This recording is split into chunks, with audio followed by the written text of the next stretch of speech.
guys, this is Miss Crafty 2016 here with another video for you. I am so excited to show off my new camera today and with this video, and I'm totally excited to show you this card. So what I have in front of me right now is I have an Anna Griffin floral arrangement from her new cart, Anna's Garden Cards and Embellishments, which you can find off Cricut Design Space, which you can purchase for about $20. It's also available on HSN, I believe. I use my Cricut Design Space to draw it and to color it and to cut it out. So now it looks like I have a die cut because I have my border around there. So as you can see that I have two flowers on there, and I'm going to use my spectrumnoir markers today to color them.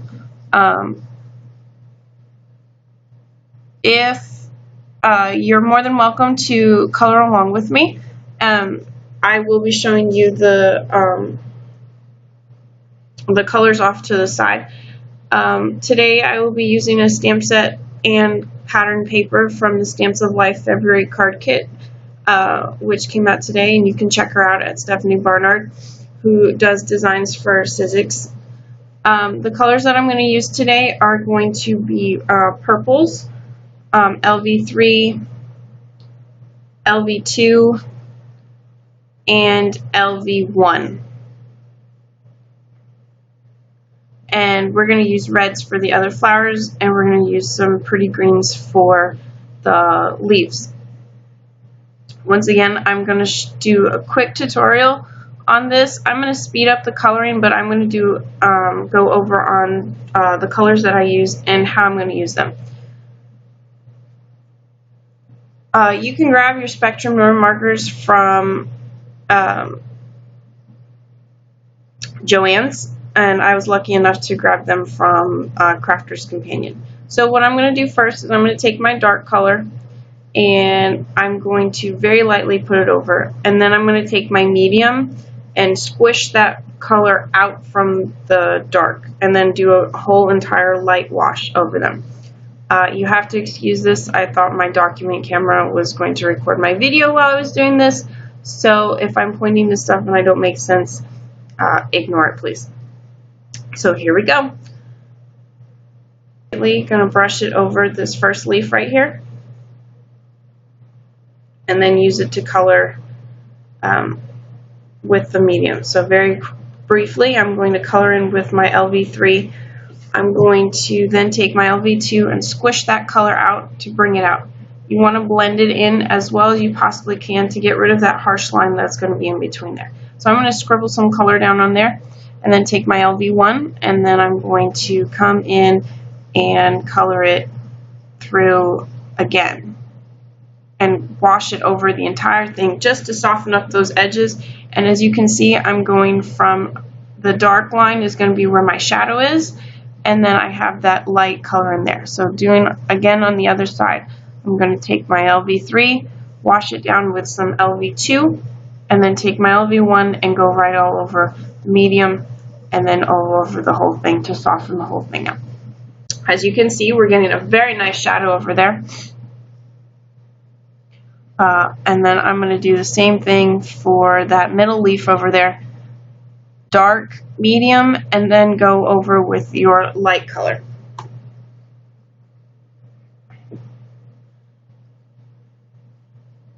For the two bottom leaves, what I'm going to do, instead of doing my LV3, I'm going to go in with my medium color, and I'm going to make it so that my light color is shining down on there. Because I've already have my darks on that first leaf right there, it's kind of going to overlap it for that for those two bottom leaves. So I'm coming in with my LV1, and I'm just scribbling some colors down, and I'm blending it in to get that very nice light color so it looks like the light is shining on top of it. Now the thing for shadows, again, you want to make sure that you are doing it so whichever way the light is coming from. So in this case, I have it coming from the top left corner. So again, LV3, LV2, and then wash it down with some LV1. And you get that very nice shadow coming through. With the other side, I'm going to do some LV3, LV2, and I'm mixing it in enough so that I can get rid of that harsh line, because I know some people when they color, they don't like that harsh line and they like soft colors. But I like the harsh color of the LV3 only because it gives some definition and a little bit of depth. I'm coming in again with my LV3, and I'm going in on the side this time, and I'm going to scribble that down, and we're going to wash down with some LV1. And you can see this flower defining itself very carefully, and it's coming together very nicely.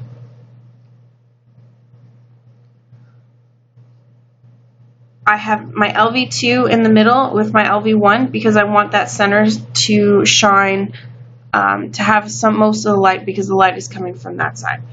And I'm taking my LV2 and again squishing that purple down, and then coming in with some LV1. And we have finished our first flower. Isn't that beautiful, the way the colors are? For the second flower, I'm going to be using some reds. I'm going to use DR7, which is the darkest red, DR5, DR2, and I'm going to use some CR7 for my lightest, as it will come in with a very blood orange color for a tint. So putting my DR7 down, I'm going to come in, squish my DR5 in there. Now you can use as many colors as you want here, but I'm going to use 4. Coming in with DR2, I am not going all the way down. I am only going into that medium, and then finishing off with my CR7 to give a really pretty orange red tinge to it, I should say. Now for that DR7, you want to put very little as possible since it's very dark. But I like the harshness of it because it defines the flower. And then coming in with DR2 and finishing off with DR7. And I'm coloring over the whole thing. And I know you can't really see it in the video, but you can see some of that tinge in there. And then we're going to do the same thing for the rest of the flower. Coming in right there, and then covering in with some CR7. And you can see some tints of orange in there mixed in with the red to give this very pretty blood red orange. For the middle, again, I'm coming in with some DR2 and DR7, and now I have, or CR7, excuse me, and then DR5 for this one. Coming in with DR2, and then we have CR7, and you can see the tinge and the light of where it's shining from. And then we're going to do the same thing for the rest of the leaves.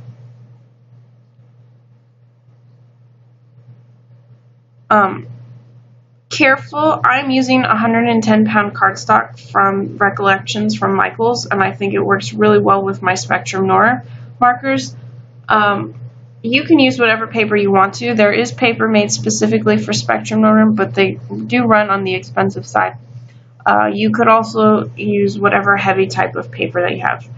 I wouldn't recommend using watercolor paper. The texture might be a little bit too smooth or too rough for your markers. Coming in again with some DR5, DR2, and CR7, and to give that pretty light tinge in the middle. I was lucky enough to get my spectrumnoir markers from Crafter's Companion for a very nice deal, and I will link those in the description below. Moving on to the leaves, I'm using some dark greens to give a little pop to them, and I'm using CG2, DG2, CG, and CG1. So coming in with my darkest, I'm doing CG2. I usually start in the middle of the leaf because that's where the darkest should be, and I'm having the light shine right on top of them. Coming in with my DG2, I'm just smushing that color around and then coming in with some CG1. Isn't that beautiful? Those greens, that was my favorite color combination for greens. For this leaf right here, I use DG2 and CG1. And then for the rest of them, I'm using CG2, DG2, and CG1 to blend all that out. You can use whatever color combination you have or whatever types of markers you have. I am sort of looking into other types of markers as well, but I'm very comfortable with my Spectrum Noir. And again, you can use Crayola crayons, you can use watercolor pencils, you can use watercolors to watercolor this. I'm excited to show different techniques that I've picked up. And my inspirations for these would be from Christina Warner. You can find her on YouTube and her blog at kwarner.com. And also Jennifer McGuire and Simon Says Stamps, which are my favorite channels to watch as well. And giving a shout out to them, you're my inspiration. Love you guys. Finishing this up, and now we are done. Isn't that pretty?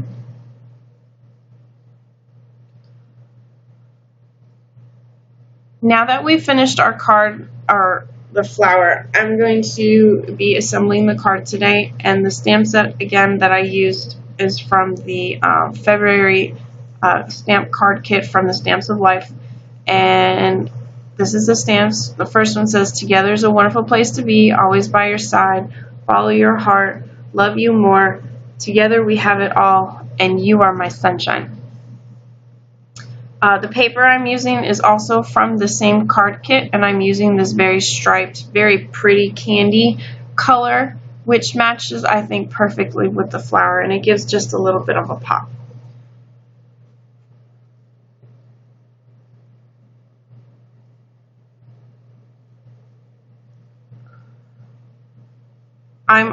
I decided that I didn't want to use the twine, but I'm showing here that there's some baker's twine involved that you can use for a pretty bow in there as well.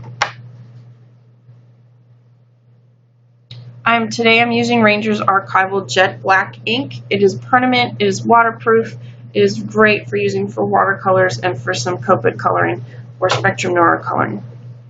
My card base is 5 by 5 3/4, and again, this is a 110-pound cardstock from Simon Says Stamps. 100-pound cardstock from Simon Says Stamps. And right now, I'm just playing with my card to see what is the best way to layer this together. I'm going to cut the pattern paper to a 1-inch strip. The pattern paper is a 6 by 6, so I'm cutting it a 1-inch strip to put on the background. Because I decided I didn't really want to use the whole thing, and I kind of like the white on white. But again, you can do whatever you need to do to make your card pretty. So I'm just layering it down in a position that I think looks well, and putting my card or my flower on top as well. I'm also going to put the stamp on there to position it in a way that makes sense. Now, it does not matter if it's hanging outside. You can always trim it down, and you'll probably be like, oh no, we did all that pretty coloring. But I think it looks more professional if it's trimmed on the side.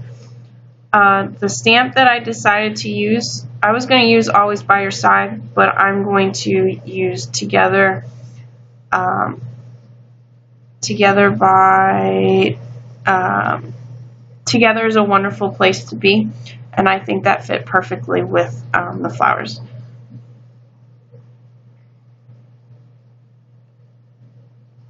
So layering this all together, I mean, I had to like chop this video down because it was nearing an hour if we included all the coloring in real time. And I promise in a future video I will do a coloring that is in real time. So if I put my stamp down, I can picture where my roses can go, and they're not haphazardly put on there, I should say. My card base is it was a 10-inch by 5 3/4 inch, and I've cut it down and scored it using my Martha Stewart Score Pal, which I grabbed at Black Friday for like $6. It was a cheap deal, cheap deal. I'm going to put down my pattern paper and use my ATG Teresa Collins ATG tape runner. it likes to stick for me. So if you have any suggestions on another one that works wonders, leave them in the comments. Be sure to check them out as well. But again, I grabbed that one on sale and thought it would look good. So now I'm going to put my flower on. Again, I'm going to use my ATG tape gun. I didn't really want to pop it up with some foam tape because I felt there would be, I liked my card flat. It looked better that way. But again, you can always pop it up and make it look, put some more dimension in there. Flipping, I'm going to run my ATG card over this to put some adhesive down. I know I'm rambling, but again, you have to apologize because I thought my audio recorded with this video, but it did not, so I have to do a voiceover.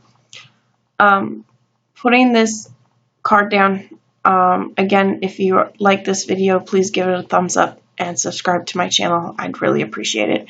If there are any specific tutorials you would like to have done, list them in the comments below. Putting this down flat,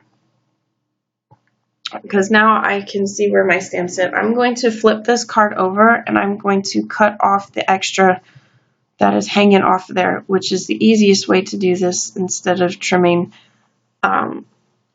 individually, as you might trim too small or not enough. And we're going to do the same thing on the other side.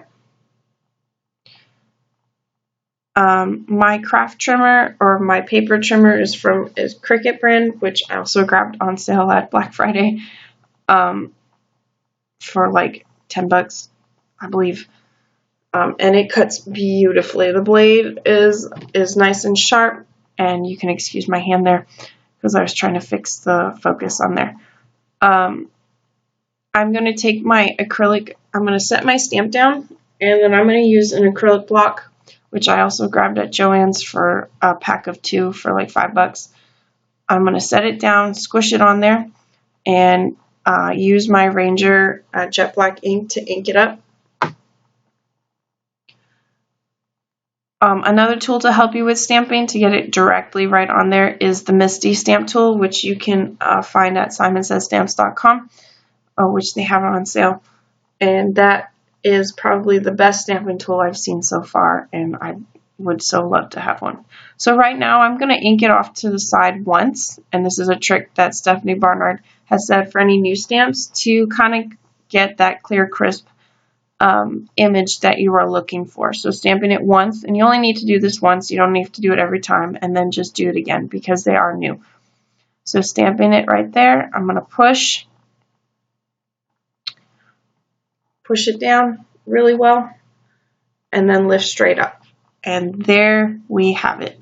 We have a beautiful floral card that you could use for Mother's Day, Valentine's Day, or even just a friendship card that you want to send to somebody special.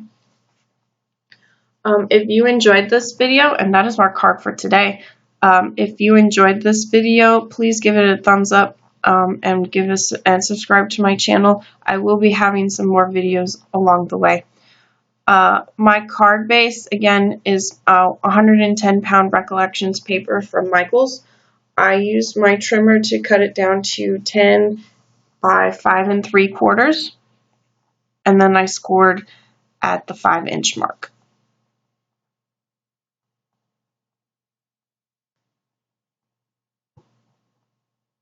And you can see I am playing around with the sizes. I initially wanted to do a square card that was a 6 by 6, but my flower was a little bit too big, as the flower is sitting at 5.5 by 4 1/4. So I'm trimming it down at 10 inches by 5 3/4, and I'm sort of playing around on there on the size that I wanted, but I decided on 5 3/4. So I'm going to trim that down.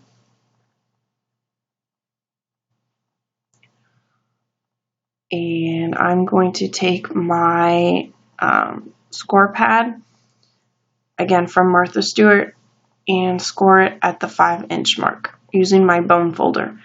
This is an awesome little score tool if you're looking for one. So at the A7 mark or the 5-inch mark, I'm going to score it all the way down. And I do it a few times because it is 110-pound cardstock, and I would like a nice crisp score line. So I'm going to fold it. This is a side folding card, and I'm going to use my bone folder to get that crease nice and sharp. And then I'm going to use my adhesive again and then run some tape over it and make sure that my card front fits and I don't need to trim it down again, which it does.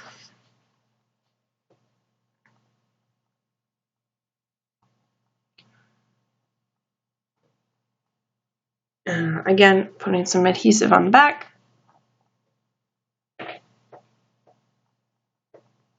I'm going to attach this to the front of the card, and we have now a lovely Friendship, Mother's Day, Valentine's Day card.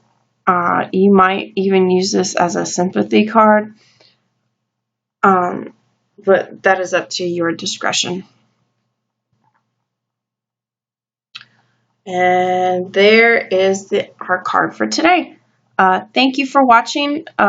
Again, give a thumbs up and subscribe to my channel. I'll see you in the next video. Bye!